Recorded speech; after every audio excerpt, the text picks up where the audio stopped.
Bueno, me llamo Sebastián Lira, me dijeron que partiera presentándome. Soy una conciencia que se percibe a sí misma separada de toda realidad circundante porque tiene miedo de perder la sensación de individualidad, donde fundamenta un sentido errado de existencia. Hubieran preferido que les dijera que soy campeón nacional, apneísta, psicólogo. Es que, ¿qué me están preguntando realmente?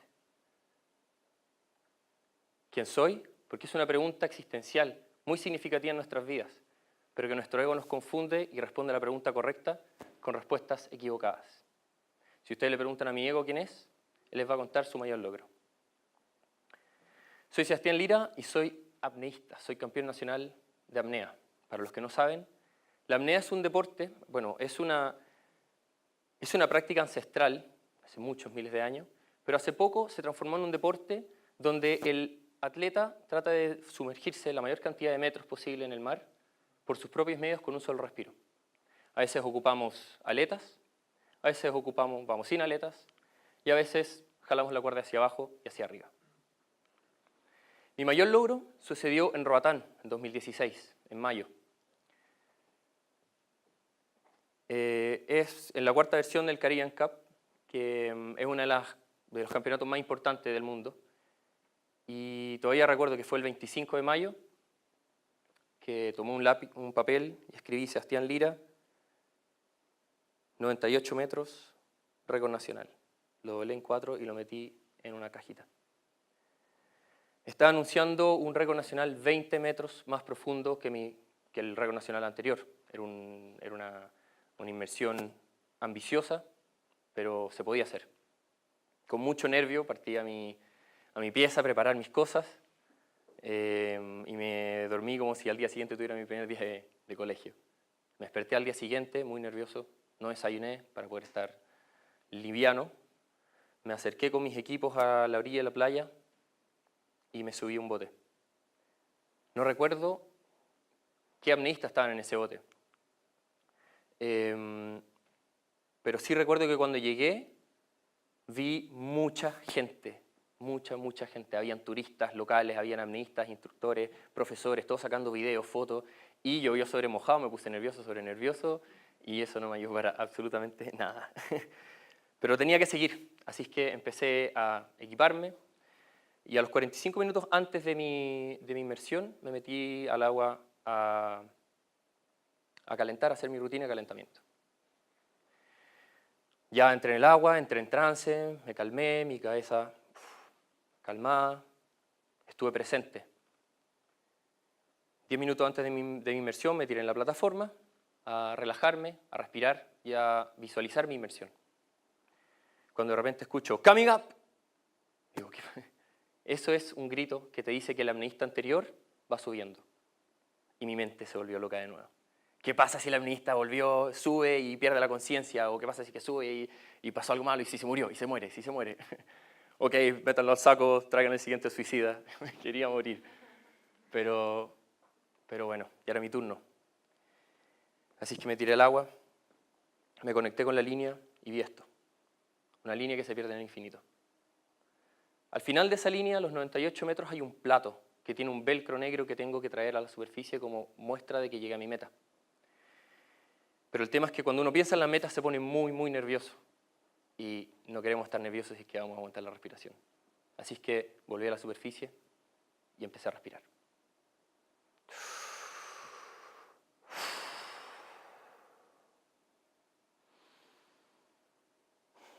Mente en blanco.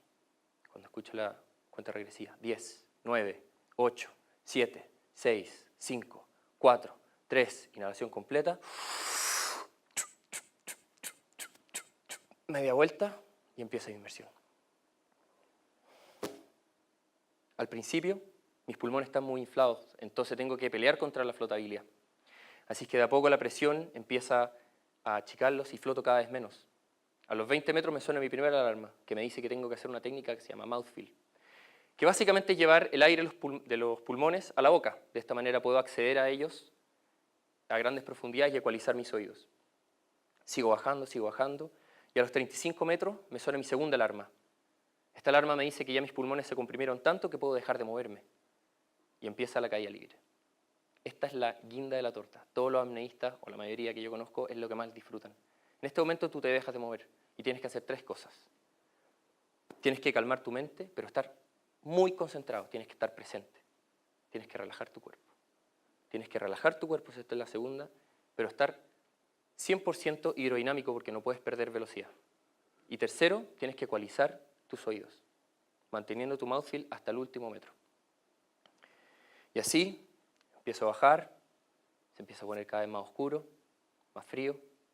Ya ha pasado más de 1 minuto desde que dejé de respirar y empiezan las contracciones. Son movimientos involuntarios del cuerpo, porque respirar. Parecen como hipos. Empiezan 1, 2. Vienen como olas.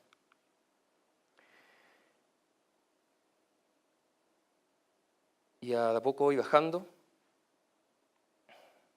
hasta que a los 88 metros me llega una contracción, me desconcentro y me trago mi mouthfeel.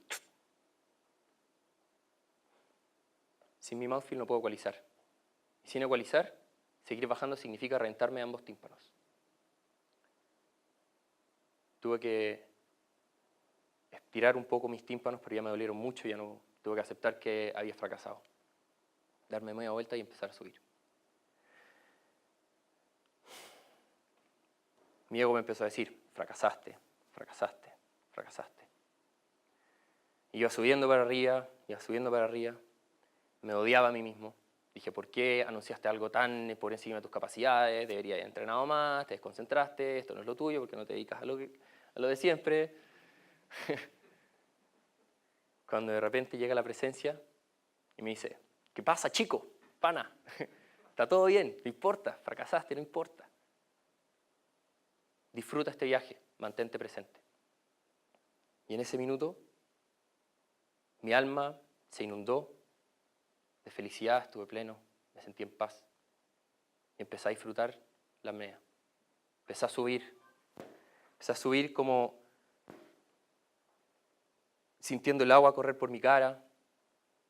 Las contracciones se volvieron parte del baile que venía hacia arriba. Ya no me molestaban. Me sentí conectado con todo lo que era el mar. Me sentí conectado con lo que tenía alrededor. Hice superficie. Llegué a la superficie irradiando felicidad, alegría. No me había importado que haya fracasado y todos me empiezan a mirar y me dicen, ¿qué te pasa? ¿Por qué sonríes si no lo lograste? No lo lograste. ¿Por qué estás feliz? Y en ese momento me di cuenta que yo podía ser completamente fracasado, pero completamente feliz. Y que lamentablemente esta sociedad no nos enseña eso. El fracaso es bueno, nos enseña las cosas esenciales de nuestra vida y nos hace olvidar de las cosas superficiales. Nos hace sólidos, coherentes, nos enseña. Pero es fácil olvidarse del fracaso. Es algo que nos duele, algo que nos gusta olvidar. El tema y el real desafío de nosotros es desapegarnos del logro. Ahí está la verdadera tarea. Unas semanas antes de esta inmersión, que fue tan exquisita, le dije a una amiga, yo creo que puedo hacer los 100 metros. Y me miró y me dijo, qué soberbio eres, Sebastián. La miré con esta cara.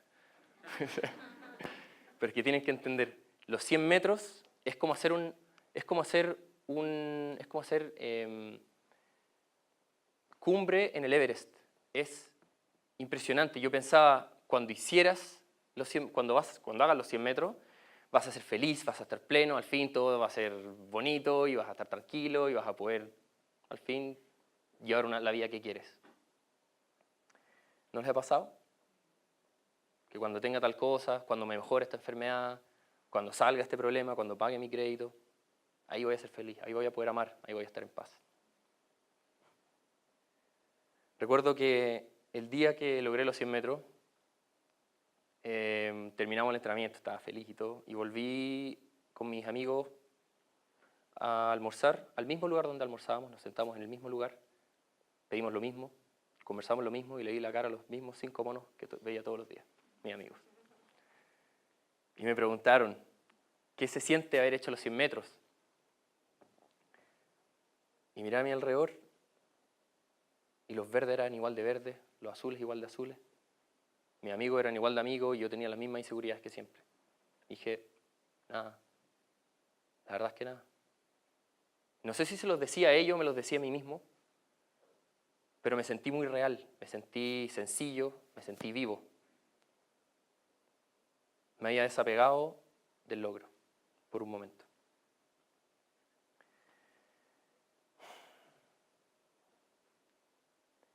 Desapegarse del logro y estar presente en nuestra vida, a mí personalmente me ha enseñado 3 grandes cosas, que yo creo que son los pilares del ser humano. Me ha dado paz, me ha enseñado paz.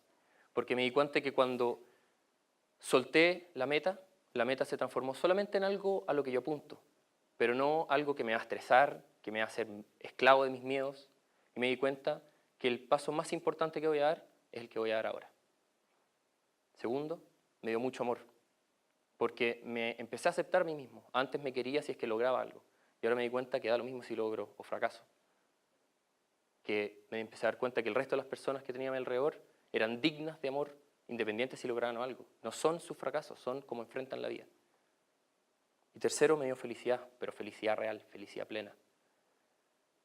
Me di cuenta que el fracaso y el logro van por un carril completamente diferente a la felicidad. Y me di cuenta que aquí y ahora tenía todo lo que necesitaba. Es fácil decir esto, entenderlo. El tema es que cuando uno lo comprende profundamente nos aterra, porque esto cambia toda nuestra toma de decisiones, esto cambia todas nuestras relaciones.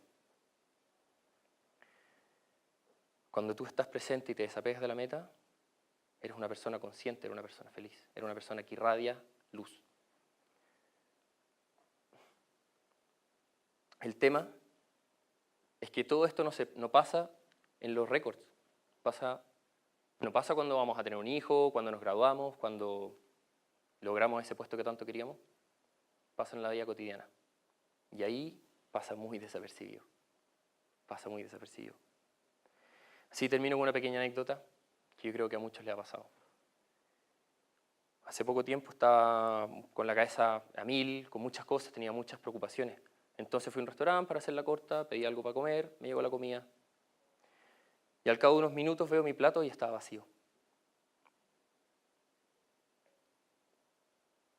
¿Me lo comí o no me lo comí?